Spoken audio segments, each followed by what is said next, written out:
Di sebuah desa terpencil di Sulawesi, seorang anak bernama Aji menjalani hidupnya dengan penuh kesendirian dan perjuangan. Desa itu dikelilingi hutan lebat dan pegunungan yang menjulang tinggi, seolah-olah memisahkannya dari dunia luar. Di pagi hari, udara segar bercampur dengan aroma tanah basah, tapi bagi Aji, semua itu hanya menjadi latar dari kehidupan yang tak pernah mudah. Aji baru berusia 8 tahun ketika kedua orang tuanya meninggal dalam kecelakaan tragis saat sedang pergi ke pasar di kota terdekat. Sejak saat itu, ia tinggal di sebuah rumah kecil yang hampir runtuh di tepi desa. Rumah itu adalah peninggalan orang tuanya, tapi kondisinya sudah sangat memprihatinkan. Dindingnya yang terbuat dari anyaman bambu mulai rapuh, atapnya yang terbuat dari daun rumbia sering bocor saat hujan deras, dan lantai tanahnya menjadi dingin menusuk tulang di malam hari. Namun, Aji tidak pernah mengeluh. Baginya, rumah itu adalah satu-satunya kenangan yang tersisa dari orang tuanya. Setiap pagi, sebelum matahari terbit, Aji sudah bangun dan mempersiapkan dirinya untuk bekerja. Ia menggenggam kotak kecil berisi alat-alat semir sepatu yang ia buat sendiri dari kayu bekas. Dengan langkah kecilnya, ia berjalan menuju pasar desa. Pasar itu adalah tempat paling ramai di desa, tapi bagi Aji, keramaian itu terasa asing. Orang-orang berlalu lalang, sibuk dengan urusan masing-masing, dan hampir tak pernah memperhatikan kehadirannya. Aji bekerja keras, menawarkan jasa menyemir sepatu kepada siapa saja yang mau mempercayainya. Tapi lebih sering, ia hanya mendapat tatapan dingin atau ejekan dari penduduk desa. "Kamu masih kecil, seharusnya sekolah, bukan berkeliaran di sini," kata salah seorang pedagang. Yang lain menambahkan dengan nada sinis, "Apa gunanya anak yatim seperti kamu? Hidupmu hanya akan menjadi beban bagi orang lain." Aji hanya menunduk, menahan air mata yang hampir tumpah. Ia tidak ingin terlihat lemah di depan mereka. Ketika tidak ada pelanggan, Aji sering duduk di sudut pasar, memandangi orang-orang yang berlalu lalang. Ia diam-diam bermimpi, berharap suatu hari hidupnya akan berubah. Dalam kesendirian, ia sering membayangkan ayah dan ibunya masih ada, membawanya pulang ke rumah dan menemaninya makan malam di bawah lampu minyak yang temaram. Namun, setiap kali bayangan itu muncul, ia segera tersadar bahwa kenyataan hidupnya jauh dari impian. Malam hari adalah waktu yang paling sulit bagi Aji. Setelah seharian bekerja keras, ia kembali ke rumah kecilnya yang gelap dan dingin. Ia hanya memiliki satu lampu minyak kecil yang sudah hampir kehabisan minyak. Dalam keremangan, Aji sering memandangi langit yang penuh bintang melalui lubang di atap rumahnya. Di sanalah ia merasa sedikit tenang. Mungkin ada seseorang di luar sana yang juga melihat bintang-bintang ini, pikirnya. Mungkin mereka mendoakanku. Aji tidak pernah berhenti berharap. Meski hidupnya penuh dengan kesulitan, ia percaya bahwa suatu saat akan ada keajaiban yang mengubah nasibnya. Ia percaya bahwa di balik kegelapan, selalu ada cahaya yang menunggu untuk ditemukan. Pagi itu, pasar desa lebih ramai dari biasanya. Para pedagang menawarkan dagangan mereka dengan suara lantang, dan pembeli berdesakan mencari barang kebutuhan. Aji, seperti biasa, membawa kotak semir sepatunya, berharap mendapatkan pelanggan hari itu. Ia duduk di sudut pasar, memperhatikan hiruk-pikuk yang selalu membuatnya merasa kecil. Di tengah kesibukan itu, terdengar suara gaduh. Seorang pedagang kaya, yang dikenal dengan nama Pak Rustam, tampak panik. "Dompetku hilang! Dompetku hilang!" serunya dengan wajah memerah. Para pedagang dan pembeli di sekitar langsung berhenti beraktivitas, memperhatikan kejadian itu. Pak Rustam dikenal sebagai pedagang besar yang sering membawa uang dalam jumlah banyak. Kehilangan dompetnya adalah masalah besar, dan kegaduhan ini segera menarik perhatian seluruh pasar. Beberapa orang mulai berbisik-bisik. Siapa yang mencuri? Siapa yang berani mengambil dompet Pak Rustam? Suara-suara penuh curiga mulai terdengar. Aji, yang duduk tak jauh dari tempat itu, merasa was-was. Tiba-tiba, salah seorang pedagang menunjuk ke arah Aji. "Mungkin anak itu yang mencuri. Dia selalu berkeliaran di sini, dan siapa tahu apa yang ada dalam pikirannya," katanya dengan nada menuduh. Aji terkejut. "Bukan saya, Pak. Saya tidak mencuri apa-apa," katanya sambil berdiri, mencoba membela diri. Tapi suaranya terlalu kecil di tengah kerumunan yang semakin ramai. "Siapa lagi yang mungkin melakukannya? Dia anak miskin, Pasti dia butuh uang, seru yang lain. Orang-orang mulai mengelilingi Aji, tatapan mereka penuh tuduhan. Beberapa bahkan mendekat dengan sikap mengancam. Aji merasa terpojok. Ia berusaha menjelaskan, "Saya hanya bekerja di sini, saya tidak mengambil apapun. Tolong percayalah." Namun, tak seorang pun mendengarkan. Dalam kemarahan dan prasangka, beberapa orang langsung menyerbu rumah kecil Aji di tepi desa. Mereka membongkar isi rumahnya yang seadanya, mencari-cari dompet Pak Rustam, meskipun tanpa bukti bahwa Aji bersalah. Rumah itu sudah rapuh, dan kini hancur berantakan. Barang-barang Aji yang sedikit, sebuah tikar lusuh, beberapa pakaian lama, dan kotak semir sepatunya, dilempar keluar dengan kasar. "Ini pelajaran untukmu. Jangan coba-coba mencuri lagi," teriak salah satu dari mereka sebelum pergi. Aji berdiri di depan rumahnya yang kini hanya berupa puing-puing. Tubuhnya gemetar menahan tangis. Ia ingin berteriak, ingin melawan, tapi ia tahu itu hanya akan sia-sia. Tidak ada yang mau mendengarkan seorang anak yatim seperti dirinya. Malam itu, Aji duduk di antara runtuhan rumahnya, memandangi bulan yang menggantung di langit. Hatinya terasa berat. Dunia seolah-olah telah berpaling darinya, meninggalkannya dalam kesepian yang semakin dalam. Dalam diam, ia bertanya-tanya apa yang telah dilakukannya sehingga hidupnya penuh dengan penderitaan. Ia tidak pernah mencuri, tidak pernah menyakiti siapapun. Tapi mengapa semua orang begitu mudah menyakitinya? Air mata mengalir di pipinya, tapi ia segera menghapusnya. "Aku harus kuat," pikirnya. "Kalau aku menyerah sekarang, siapa yang akan membantuku?" Aji memutuskan bahwa ia tidak bisa tinggal di desa itu lagi. Tempat itu bukan rumah baginya, hanya tempat penuh luka dan prasangka. Dengan hati yang berat, ia memutuskan untuk pergi, meninggalkan semua yang ia kenal, dan mencari kehidupan baru di tempat lain. Pagi-pagi buta, Aji memulai perjalanannya.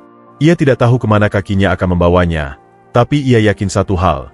Ia harus menemukan tempat di mana ia bisa hidup dengan tenang, jauh dari orang-orang yang menghakiminya tanpa alasan. Dengan membawa kotak semir sepatunya dan pakaian yang tersisa, ia melangkah keluar dari desa itu, meninggalkan masa lalu yang penuh kepahitan. Namun, di dalam hatinya, ada harapan kecil yang terus menyala. Harapan bahwa di suatu tempat, ada orang-orang yang akan melihat kebaikan dalam dirinya, dan memberinya kesempatan untuk memulai hidup baru. Aji melangkah tanpa arah, meninggalkan desanya yang telah memberinya begitu banyak luka. Jalan setapak di pinggiran desa yang biasanya dilewati para petani terasa sepi pagi itu. Hanya ada suara gemerisik dedaunan yang diterpa angin. Aji terus berjalan, menahan rasa lapar dan dingin yang menggigit tubuhnya. Ia tahu tidak ada yang akan merindukannya. Hatinya terasa kosong, seperti dunia telah melupakan keberadaannya. Seiring berjalannya waktu, Aji mulai memasuki hutan yang lebat. Pohon-pohon tua menjulang tinggi. Dahan-dahannya saling bertautan seperti ingin menutupi langit. Cahaya matahari hanya menembus dalam garis-garis tipis, menciptakan bayangan gelap di sepanjang tanah berlumut. Suara kicauan burung bercampur dengan gemerisik dedaunan yang diinjak Aji. Awalnya, Aji merasa takut. Hutan itu terkenal dengan cerita-cerita seram yang sering didengar Aji dari penduduk desa. Hutan itu rumah bagi roh-roh jahat, begitu mereka berkata. Tapi bagi Aji, hutan itu terasa lebih aman daripada desanya sendiri. Tidak ada mata penuh prasangka, tidak ada tuduhan kejam. Hanya kesunyian, yang meski mengintimidasi, memberikan sedikit kedamaian. Hari mulai beranjak sore ketika Aji memutuskan untuk berhenti sejenak. Ia menemukan sebuah pohon besar dengan akar yang menonjol keluar dari tanah, membentuk semacam tempat berlindung. Ia duduk di sana, memeluk lututnya, berusaha menghangatkan diri.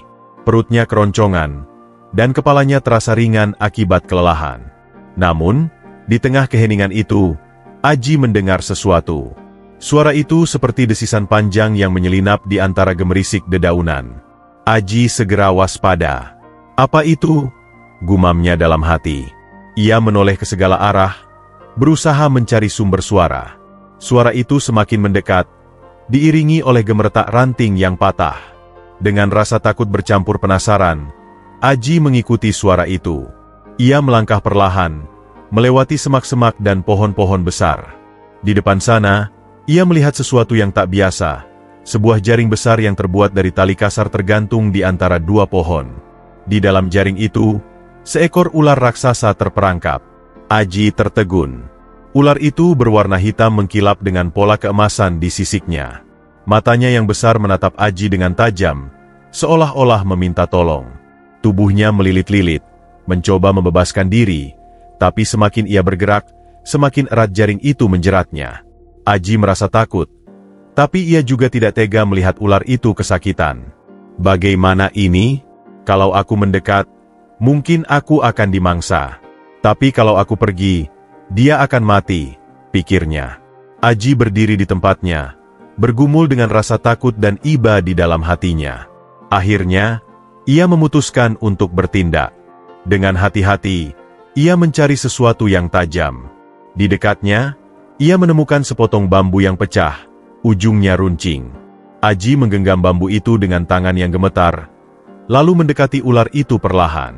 "Aku akan membantumu, tapi jangan menyerangku," bisik Aji, meski ia tahu ular itu mungkin tidak mengerti. Dengan hati-hati, Aji mulai memotong tali-tali jaring yang menjerat ular itu. Prosesnya tidak mudah. Ular itu bergerak gelisah, membuat Aji harus berkali-kali mundur. Tapi ia tidak menyerah. Keringat bercucuran di dahinya, dan tangannya mulai terasa sakit akibat memegang bambu yang tajam. Setelah beberapa saat, akhirnya jaring itu putus. Ular itu bebas. Aji mundur dengan cepat, berjaga-jaga jika ular itu menyerangnya. Namun, yang terjadi justru sebaliknya. Ular itu tidak bergerak menyerang. Ia hanya menatap Aji dengan mata yang bersinar. Lalu perlahan tubuhnya mulai berkilauan. Aji terkejut. Di depan matanya, ular itu berubah menjadi seorang wanita cantik dengan pakaian berkilauan, seperti terbuat dari cahaya bulan. Wanita itu tersenyum lembut kepada Aji. "Terima kasih Aji," katanya dengan suara yang lembut namun berwibawa. "Engkau telah menunjukkan kebaikan hati, bahkan di saat hidupmu sendiri penuh penderitaan. Aku adalah Ratu Ular, dan aku sangat berhutang budi padamu." Aji terdiam, tidak tahu harus berkata apa. Ia hanya memandangi wanita itu dengan bingung. "Bagaimana ia bisa tahu namaku?" pikirnya. "Jangan takut," lanjut wanita itu. "Aku tidak akan menyakitimu. Sebagai balas budi atas keberanian dan kebaikan hatimu, aku ingin membawamu ke tempatku. Di sana, engkau akan aman dan terlindungi." Aji masih ragu, tapi tatapan wanita itu membuatnya merasa tenang. Setelah sekian lama hidup dalam ketakutan dan kesepian, untuk pertama kalinya ia merasa dihargai. Dengan hati yang berat, ia mengangguk. Ratu Ular mengulurkan tangannya. "Ikutlah denganku," katanya. Aji menggenggam tangan itu, dan tiba-tiba, dunia di sekitarnya berubah. Hutan yang gelap menghilang, digantikan oleh pemandangan yang tak pernah dilihat Aji sebelumnya. Sebuah istana yang penuh cahaya dan keindahan. Aji tidak bisa percaya pada apa yang dilihatnya. Setelah menggenggam tangan Ratu Ular, ia tiba-tiba berada di tempat yang sangat berbeda dari hutan yang gelap dan menyeramkan. Di depannya berdiri sebuah istana megah yang tampak seperti terbuat dari kristal. Cahaya yang memancar dari dinding-dinding istana menyilaukan mata, seolah-olah ribuan bintang terkumpul di sana. Pepohonan di sekitar istana menjulang tinggi dengan dedaunan yang berkilauan seperti permata, dan sungai kecil yang mengalir di dekatnya tampak bersinar seperti cairan perak. "Masuklah," ujar Ratu Ular dengan senyum lembut. "Ini adalah rumahku, dan selama engkau di sini, engkau adalah tamuku." Aji mengikuti langkah Ratu Ular memasuki istana. Di dalam, keindahan yang luar biasa menantinya. Lantai istana terbuat dari marmer putih yang memantulkan cahaya seperti cermin, sementara pilar-pilar besar dihiasi ukiran yang rumit. Langit-langitnya begitu tinggi, dipenuhi dengan lukisan indah yang tampak hidup.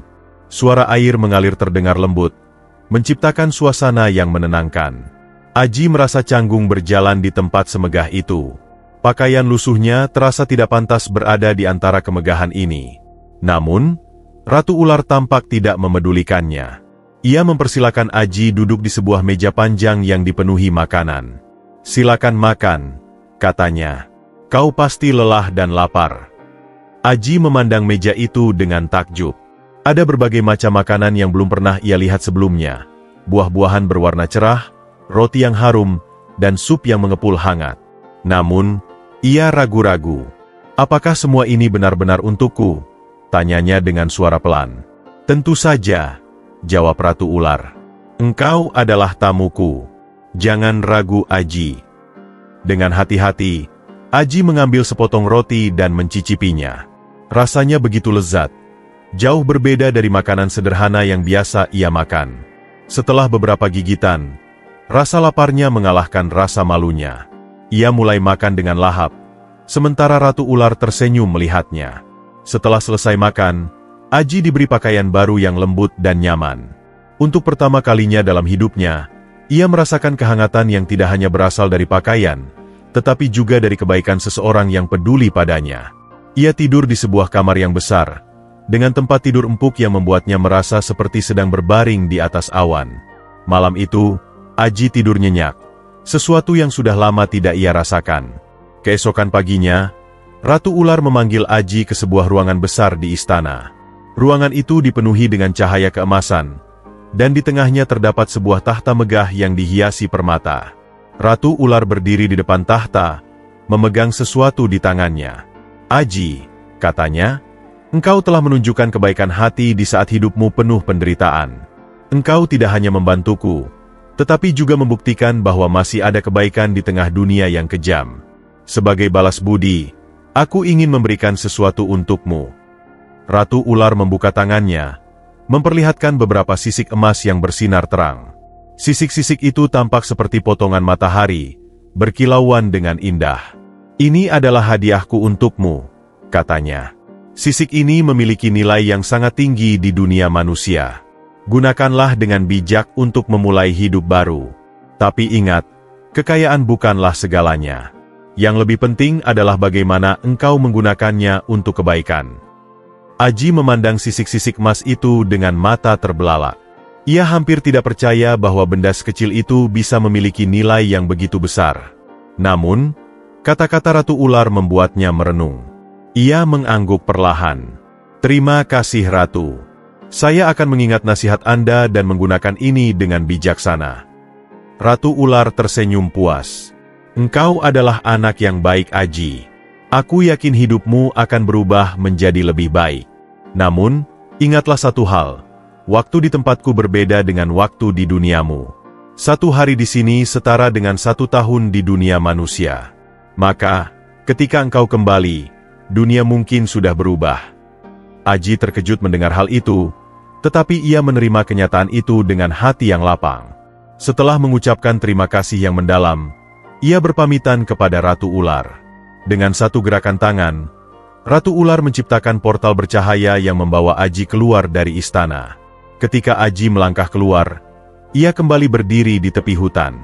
Namun, ada sesuatu yang berbeda. Udara terasa asing, dan suasana di sekelilingnya tidak seperti yang ia ingat. Dengan hati yang berdebar, ia berjalan menuju desanya, siap menghadapi dunia yang telah ia tinggalkan, dengan harapan baru dan tekad untuk menjalani hidup yang lebih baik. Ketika Aji keluar dari hutan, ia mendapati dunia di sekitarnya tampak berbeda. Jalan setapak yang dulu akrab diingatnya kini tampak lebih sepi, dengan rumput liar yang tumbuh di sepanjang tepinya. Pohon-pohon di sekitar desa tampak lebih tua, dan suara kehidupan desa yang biasa ia dengar dari kejauhan kini terasa asing. Perasaan ragu mulai menyelimutinya. "Apakah ini benar desaku?" pikirnya. Setelah berjalan beberapa saat, Aji akhirnya tiba di tempat yang dulu ia sebut rumah. Namun, pemandangan di depannya membuat langkahnya terhenti. Rumah kecilnya yang dulu sudah hancur menjadi puing-puing, tertutup semak belukar. Bahkan, desa itu sendiri terlihat lebih kumuh dibandingkan saat terakhir kali ia melihatnya. Beberapa rumah tampak kosong dan rusak, sementara yang lainnya berdiri dengan atap yang bolong dan dinding yang miring. Aji berjalan pelan menyusuri jalan desa. Wajah-wajah penduduk yang ia temui terlihat asing, lebih tua, atau sama sekali baru. Mereka memandang Aji dengan tatapan penuh rasa ingin tahu, seolah-olah mencoba mengenali siapa dia. Aji menyadari bahwa waktu benar-benar telah berlalu dengan cepat selama ia berada di istana Ratu Ular. Namun, Aji tidak membiarkan kebingungannya menguasai dirinya. Ia mengingat nasihat Ratu Ular dan memutuskan untuk menggunakan sisik emas yang diberikan kepadanya dengan bijaksana. Ia menjual 1 sisik emas kepada seorang pedagang dari kota, dan uang yang didapatnya cukup untuk membangun kembali rumahnya yang hancur. Aji mengawasi sendiri proses pembangunan rumah itu, memastikan bahwa rumah baru ini lebih kokoh dan nyaman daripada sebelumnya. Setelah selesai, Aji tidak hanya berhenti pada membangun rumahnya sendiri. Ia juga menggunakan sebagian uangnya untuk membeli alat-alat baru untuk bekerja. Ia tidak lagi menjadi tukang semir sepatu, melainkan membuka sebuah kios kecil di pasar desa, tempat ia menjual barang-barang kebutuhan sehari-hari. Aji kini memiliki kehidupan yang jauh lebih baik daripada sebelumnya, tetapi ia tetap rendah hati dan tidak pernah lupa pada masa-masa sulit yang telah ia lalui. Namun, perubahan Aji tidak diterima dengan mudah oleh penduduk desa. Mereka mulai mencurigai keberhasilannya yang tiba-tiba. "Dari mana dia mendapatkan uang sebanyak itu?" bisik salah seorang penduduk. "Pasti ada sesuatu yang tidak beres." "Apa dia memakai ilmu hitam?" tanya yang lain. Desas-desus tentang Aji menyebar dengan cepat. Orang-orang mulai menghindarinya. Bahkan ada yang mencoba menakut-nakutinya dengan tuduhan palsu. Namun, Aji tetap bersabar. Ia tidak membalas perlakuan mereka dan memilih untuk menjauh dari konflik. Beberapa minggu kemudian, sebuah bencana besar melanda desa. Hujan deras turun selama berhari-hari, menyebabkan sungai di dekat desa meluap. Air bah menghancurkan rumah-rumah penduduk, meninggalkan banyak dari mereka tanpa tempat tinggal. Aji, yang rumahnya dibangun dengan kokoh, menjadi salah satu dari sedikit orang yang selamat dari kerusakan parah. Setelah banjir besar yang melanda desa, Aji berdiri di tengah runtuhan yang dulunya adalah tempat tinggal para penduduk. Rumah-rumah yang pernah menjadi simbol kehidupan kini hanyalah sisa-sisa kayu dan lumpur. Wajah-wajah penduduk desa penuh kesedihan, kelelahan, dan keputusasaan. Namun, Aji tahu bahwa ini bukan akhir. Justru dari kehancuran inilah harapan bisa dimulai kembali. Aji, dengan rumahnya yang kokoh dan sumber daya yang cukup, menjadi tempat perlindungan bagi banyak penduduk. Setiap pagi, ia membagikan makanan yang ia simpan, memastikan semua orang mendapatkan bagian. Ia juga memberikan tempat tidur dan pakaian kering bagi mereka yang kehilangan segalanya. Tidak peduli bagaimana orang-orang ini pernah memperlakukannya, Aji membuka pintunya lebar-lebar. Pada suatu malam, di tengah keramaian orang-orang yang berlindung di rumahnya, seorang wanita tua mendekatinya. Wanita itu adalah salah satu dari banyak orang yang dulu sering mencemoohnya. Dengan mata yang berlinang, ia memegang tangan Aji. "Aji, maafkan aku," katanya dengan suara bergetar. "Aku dulu salah menilaimu. Aku tidak tahu bahwa engkau memiliki hati sebesar ini." Aji menatap wanita itu dan tersenyum lembut. "Tidak apa-apa, Bu," jawabnya. "Semua orang pernah membuat kesalahan. Yang penting adalah bagaimana kita melangkah maju." Seiring berjalannya waktu, permintaan maaf seperti itu datang dari banyak penduduk desa. Orang-orang yang pernah memandangnya rendah, menuduhnya mencuri, dan mengusirnya dari desa kini berdiri di hadapannya dengan kepala tertunduk. Aji menerima setiap permintaan maaf itu dengan hati yang lapang. Namun, Aji tidak hanya berhenti pada memberikan tempat berlindung. Ia mulai mengambil tindakan nyata untuk membangun kembali desa. Dengan menggunakan sisik emas yang tersisa, ia mengupah para pekerja yang ia mintai tolong untuk memperbaiki rumah-rumah yang hancur. Ia mendirikan jembatan baru di atas sungai yang meluap dan membangun tanggul untuk mencegah banjir di masa depan. Ia bahkan membangun sebuah lumbung desa agar semua orang memiliki cadangan makanan jika bencana datang lagi. "Ini bukan hanya untukku," kata Aji suatu hari saat para penduduk bertanya mengapa ia melakukan semua ini. "Ini untuk kita semua. Desa ini adalah rumah kita, dan kita harus menjaganya bersama-sama." Lambat laun, desa itu kembali hidup. Rumah-rumah yang rusak berdiri tegak lagi, bahkan lebih kokoh dari sebelumnya. Pasar yang dulunya sepi kini kembali ramai, dipenuhi dengan suara tawa anak-anak dan pedagang yang bersemangat. Penduduk desa tidak hanya berterima kasih kepada Aji, tetapi juga belajar darinya. Mereka mulai memahami pentingnya saling mendukung dan tidak menghakimi orang berdasarkan prasangka. Mereka belajar untuk melihat kebaikan dalam diri orang lain, seperti yang Aji lakukan selama ini. Aji sendiri merasa hidupnya penuh makna. Meskipun ia pernah mengalami masa-masa tergelap, ia menyadari bahwa semua itu membawanya ke titik ini. Kesulitan yang ia alami telah memberinya kekuatan untuk membantu orang lain dan menjadi cahaya bagi mereka yang sedang berada dalam kegelapan. Pada suatu sore, saat matahari mulai terbenam, Aji berdiri di bukit kecil di pinggir desa. Ia memandang ke bawah, melihat desanya yang telah bangkit kembali. Ia mendengar suara tawa teman-temannya yang bermain, suara lonceng dari pasar, dan melihat asap tipis dari cerobong-cerobong rumah yang kembali dihuni. Pemandangan itu membuat hatinya hangat. Seorang temannya mendekatinya, memegang sebuah bunga liar dan menyerahkannya kepada Aji. "Terima kasih Aji," katanya dengan polos. "Karenamu, desa kita indah lagi." Aji tersenyum. "Tidak ada yang perlu kau terima kasihkan," katanya. "Kita semua bekerja bersama untuk ini." Namun, jauh di lubuk hatinya, Aji tahu bahwa apa yang ia lakukan bukan hanya untuk desanya, tetapi juga untuk dirinya sendiri. Dengan membantu orang lain, ia telah menemukan kedamaian yang selama ini ia cari. Malam itu, saat bintang-bintang mulai muncul di langit, Aji duduk sendirian di depan rumahnya.